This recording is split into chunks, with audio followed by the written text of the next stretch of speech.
আমার সোনার বাংলায়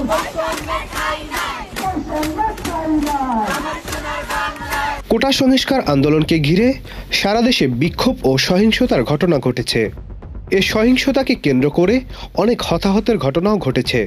এর মধ্যে এক নারী শিক্ষার্থীর ছবি প্রকাশ করে সামাজিক যোগাযোগ মাধ্যমে দাবি করা হয়েছে তিনি গত 22 জুলাই পুলিশের গুলিতে মারা গেছেন। ঢাকা বিশ্ববিদ্যালয়ের ওই শিক্ষার্থীর নাম আনিকা তাসনিম। তবে কোটা সংস্কার আন্দোলনে অংশ নেয়া আনিকার মারা যাওয়ার খবরটি গুজব ছিল।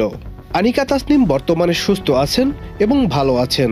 তিনি নিজেই ফেসবুকে এক স্ট্যাটাসের মাধ্যমে এ খবর জানিয়েছেন। শুক্রবার সকালে আনিকা তাসনিম তার ফেসবুক পোস্টে লিখেছেন, জন্মদিনের দিন 5 আগে নিজের মৃত্যু সংক্রান্ত পোস্ট লেখার কোনো ইচ্ছে ছিল না, তবে না লিখেও কোনো উপায় দেখছি না। আলহামদুলিল্লাহ, আমি বেঁচে আছি, সুস্থ আছি, ভালো আছি। কোনো রকম গুজব না ছড়ানোর অনুরোধ রইল এবং কেউ র্যান্ডম যে কোনো পোস্টে মেনশন না করলে খুশি হব। Everything has a limit. আমার ভাই বোনেরা দেশের জন্য যা করেছে সে তুলনায় কিছুই করতে পারেনি। কথা বলার জন্য অনেক গুরুত্বপূর্ণ টপিক আছে। Choose the right news to share, correct topic to make viral.